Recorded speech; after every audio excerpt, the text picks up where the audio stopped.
Hey everyone, I'm Chaz, and this is my wingman Con, and we are here to review the TYR Maverick. Do they have the need for speed? The need for speed.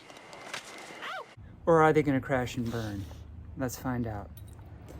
Okay, we have the specs and features for the TYR Maverick V1 Daily Trainer. Let's start on the top. We've got a single layer engineered mesh upper that looks pretty transparent. You can see some of the underlays where the white is a little bit more white in the camera there. There are also some overlays here with this little wing structure here on the side that I think is mostly for looks.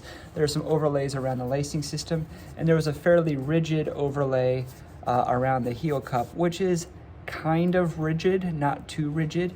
There's a little bit of padding back there, not really fluffy padding, but just enough so that there's a little bit of give against the Achilles and against the ankle, and that goes around the collar of the shoe. We do have a removable sock liner, textile sock liner.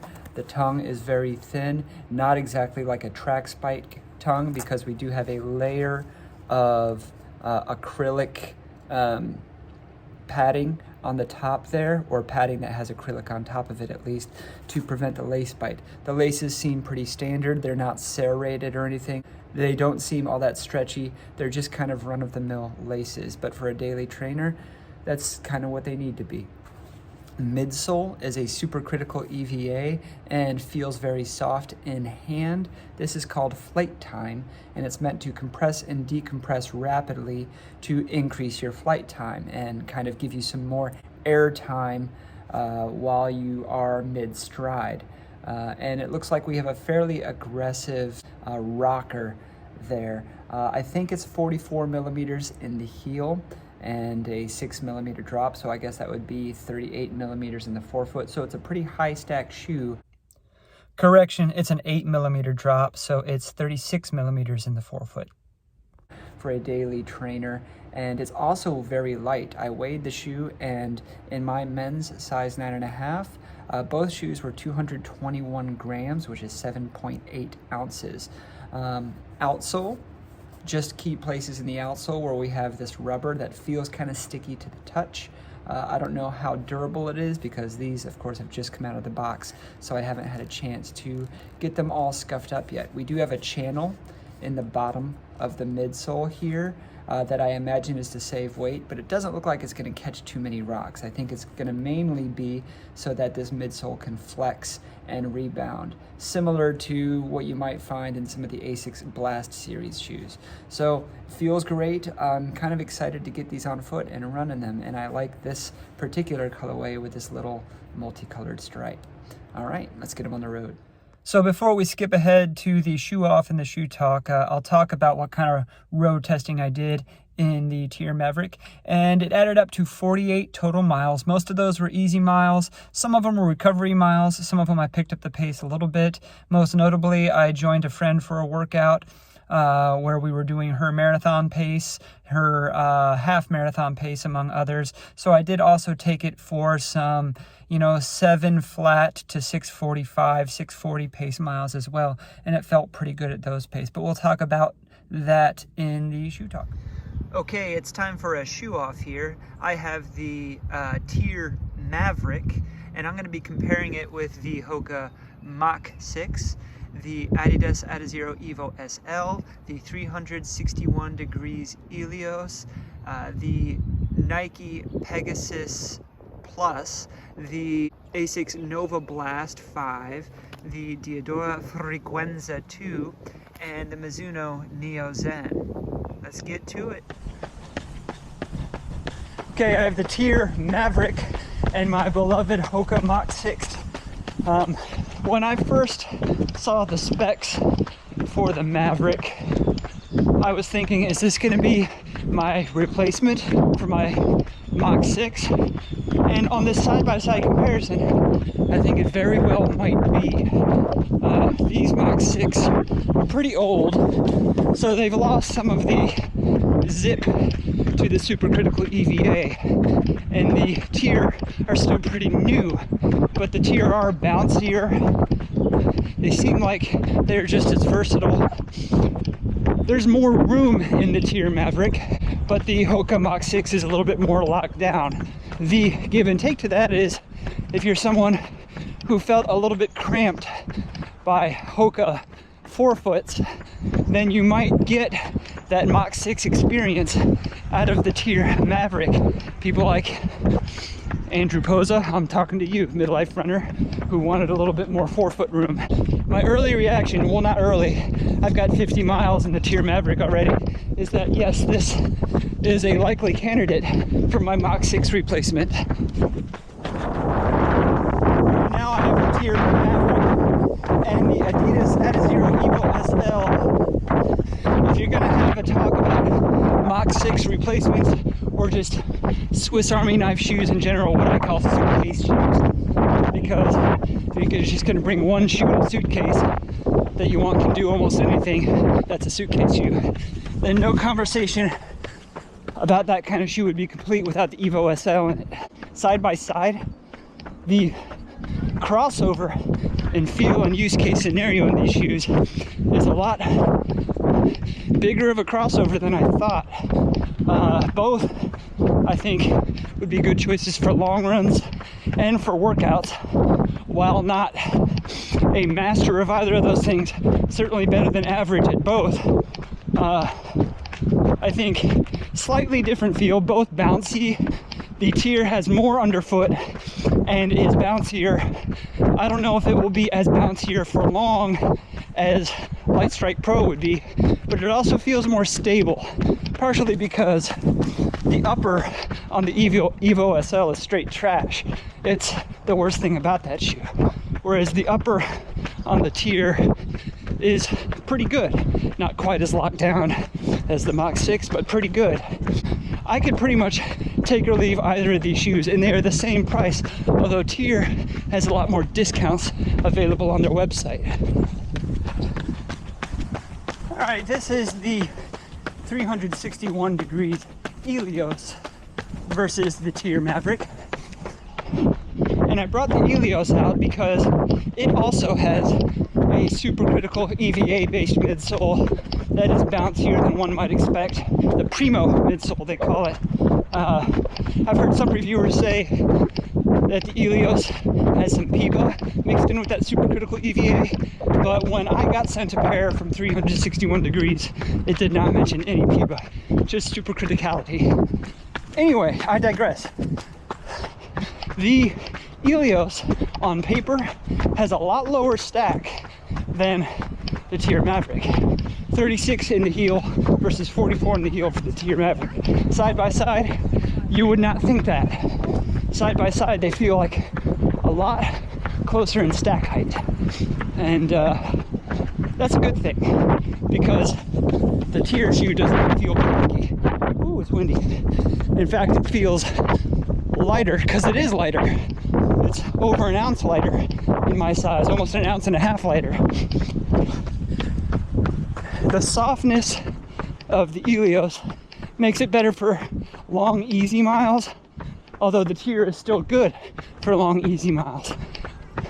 It's just if you wanted to skew more toward the easy and less towards the steezy, you might pick the Eleos, which is only $5 cheaper.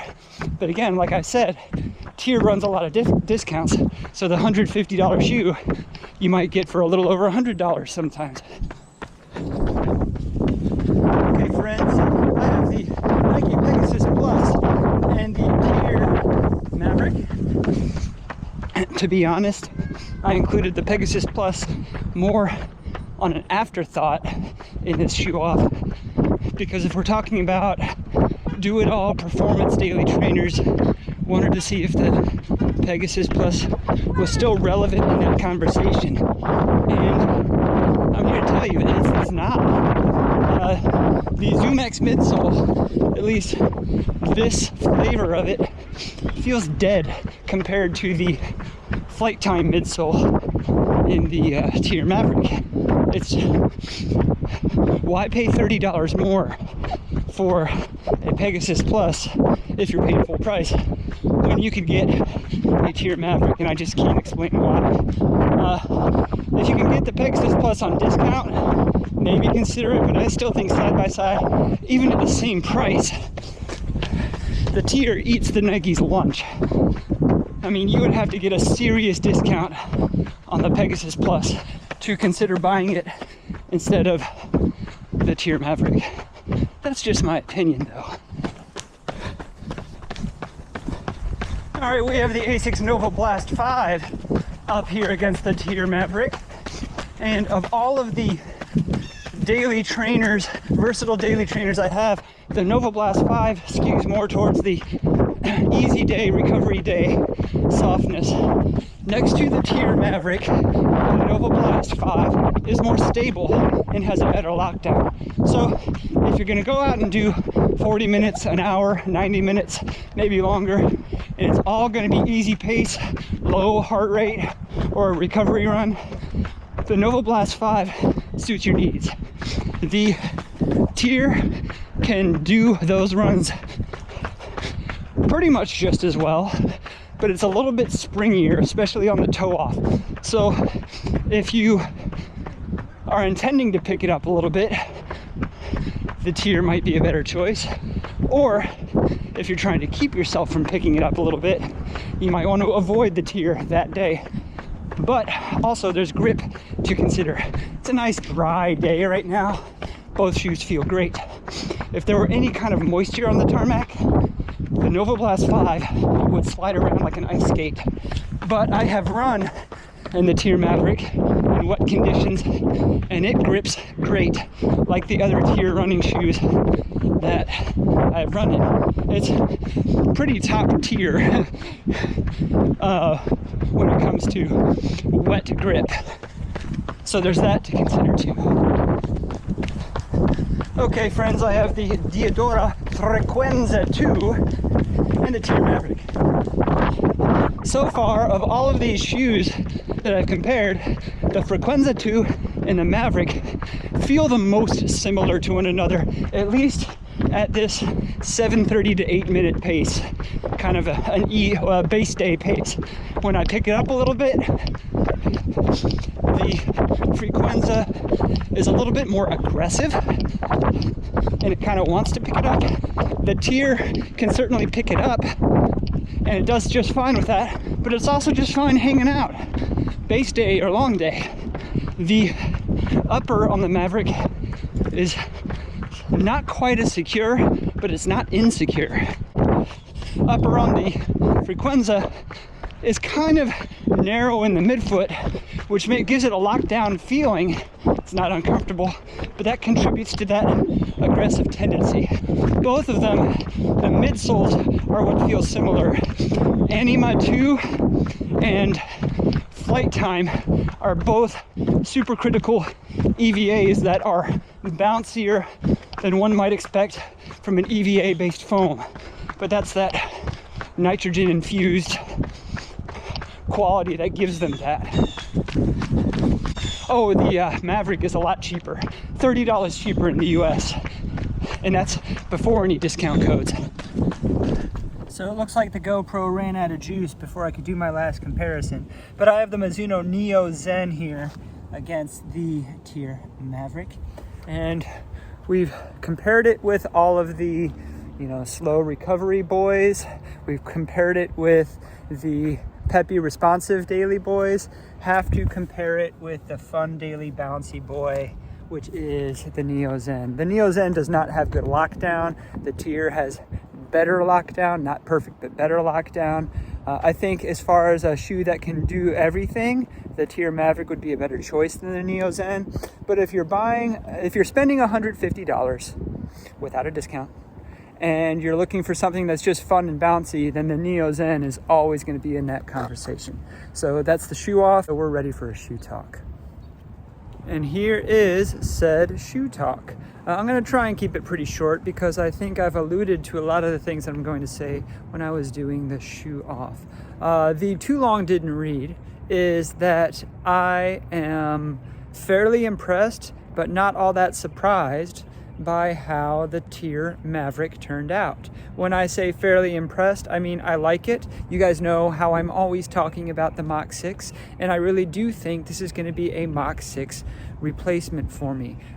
When I say I'm not all that surprised, it's because this is my third shoe from TYR, who most people would think of as a swimming and weightlifting company, but who have made it into the running scene. If you've not seen my reviews of the TYR Valkyrie Carbon Elite and the TYR Valkyrie Speedworks, two great shoes. The Valkyrie Speedworks is, I think, better than any Saucony Endorphin Speed iteration.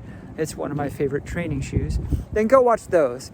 And I think this is going to take the Mach 6 place in that lightweight, do-it-all trainer. I think this might even be able to handle more time on foot, or I should say longer times on foot than the Mach 6, even if the Mach 6 might be a little bit peppier at times.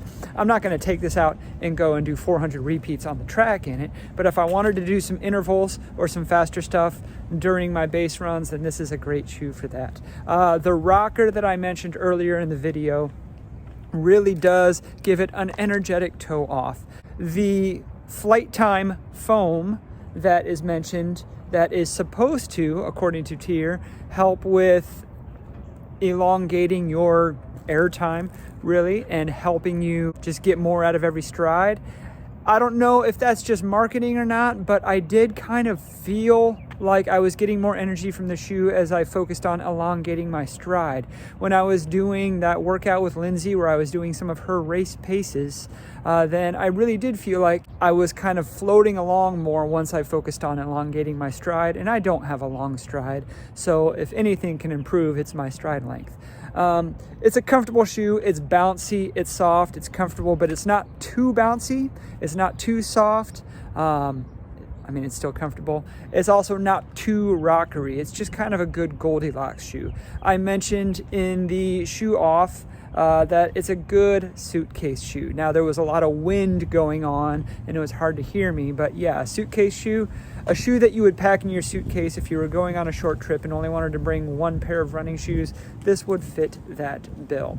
The grip I mentioned before is top notch. It is I think it's durable, but it also grips really well on wet asphalt. And some of that wet tarmac I ran on was after it had just started raining. The tarmac was at its greasiest and its most slippery, but the shoe held on and bit into it just fine.